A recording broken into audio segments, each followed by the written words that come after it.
Magandang gabi, live mula sa Pag-asa Weather and Flood Forecasting Center. Narito ang latest sa ating panahon. Mga kaibigan, inaasahan naman na magiging maganda ang ating panahon ngayong araw at sa mga susunod na araw. Ang ridge ng high pressure area dito sa may hilagang bahagi ng Luzon ay nakakaapekto pa rin at nagbibigay sa atin ng magandang panahon. Inaasahan po na magkakaroon naman tayo ng partly cloudy to cloudy skies, still with isolated cases ng rain showers at thunderstorms, lalo na pagsapit ng hapon at ng gabi.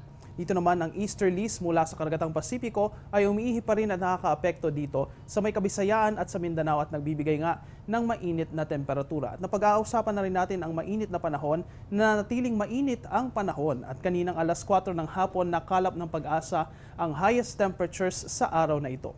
Nangunguna sa listahan ang Cabanatuan City na mayroong 37.7 degrees Celsius at sunundan naman ito ng Tuguegarao na umabot sa 37.2 degrees Celsius.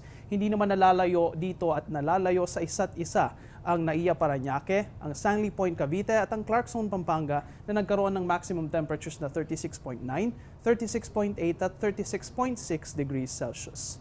Mga kaibigan, sa aming pagbabalik, ihahatid namin sa inyo ang maximum temperatures sa mga susunod na araw at ang reflection nito sa heat index. Kami ay magbabalik matapos ang paalalang ito.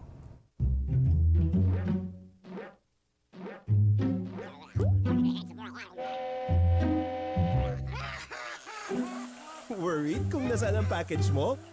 Sa Air 21, worry-free! May real-time SMS updates kaya alam mong status ng padala mo every step of the way. Why worry? Pwede namang worry-free. Sa Air 21, sagot ko, padala mo. Mga kaibigan, narito ang expected maximum temperatures sa mga pangunahing lungsod ng Pilipinas bukas.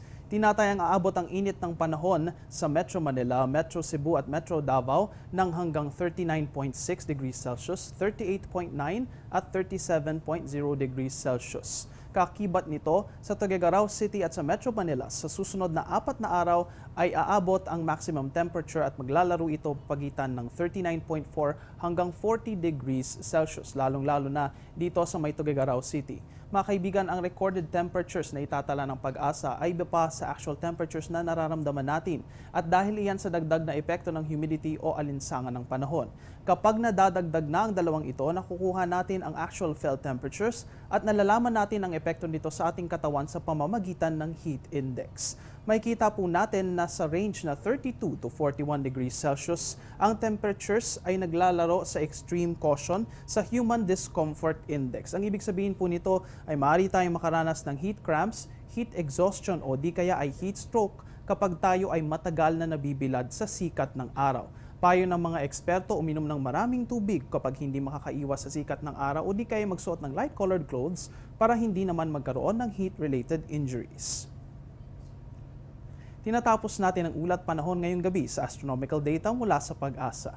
Ang sunrise bukas ay ganap na 5:27 ng umaga at ang sunset naman ay magaganap 6:18 ng gabi.